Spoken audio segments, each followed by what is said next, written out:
I'm Crystal. I'm standing in the middle of a once elegant restaurant, the shattered glass of my mother's champagne flute glistening on the marble floor. The room is in chaos, filled with whispers and gasps.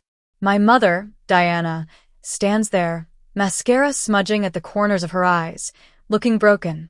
Derek, my sister's husband, is staring at a phone screen, his face ashen, as the truth about my husband, Leo, unfolds before everyone. Let me take you back to how we got here. Years ago, I was the pride of my family. I graduated from Harvard and landed a high-profile job as a financial analyst in a top-tier firm in Boston. My mother, Diana, was a socialite who loved to show me off at every fancy gathering.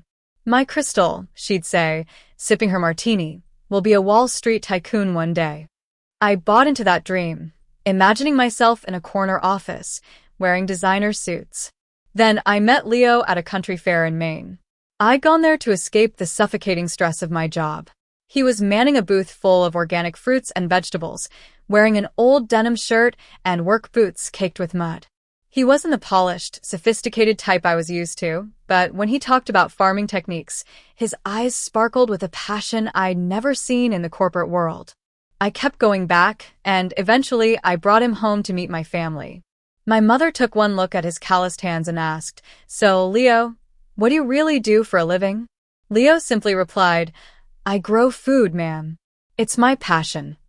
The room fell silent. My sister, Sarah, and her husband, Derek, exchanged smirks. Derek, a high-flying hedge fund manager, always looked down on Leo. Our engagement party was a disaster. My mother insisted on hosting it at her mansion in Newport. Derek and Sarah arrived late in a brand new Ferrari, showing off.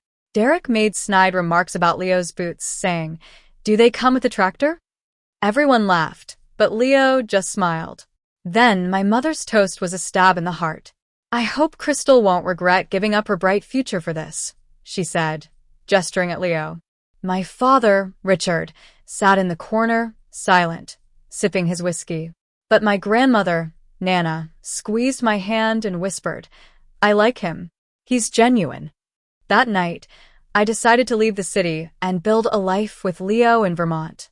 We bought a large farm, and it was a fixer-upper, but it was ours. Leo worked tirelessly, from dawn till dusk. I learned everything about farming from him. Our organic produce started selling well at local markets, and we even got contracts with some high-end restaurants in Burlington. We had 2 beautiful children, Ava and Max. Life was perfect, but there was a secret. Leo had a past I knew little about.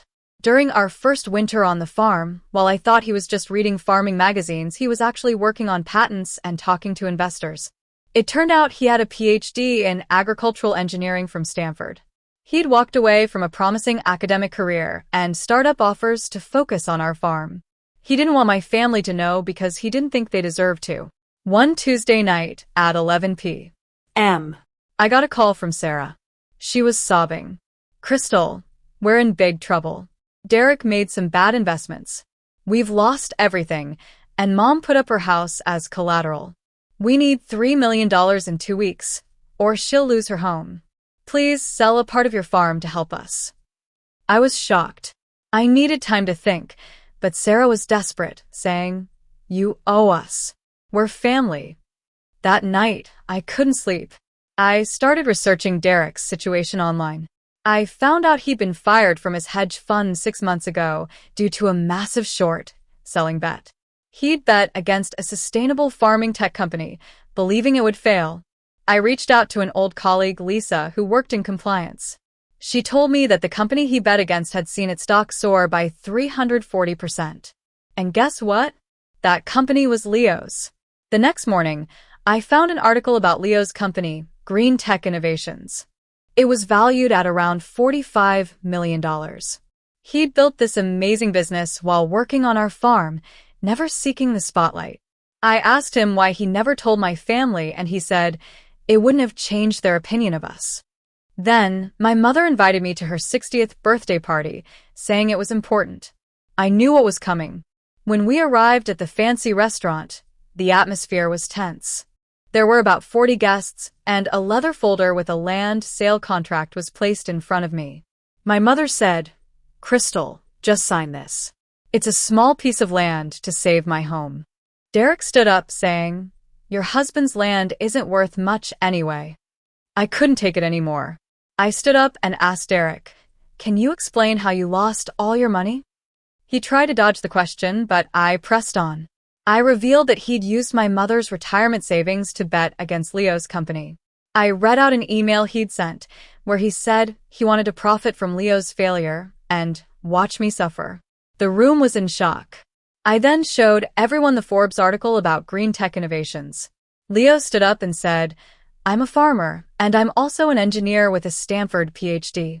The two aren't mutually exclusive." My mother's face went white as a sheet.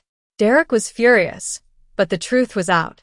Leo offered to help my mother keep her house with a personal loan, but there were conditions.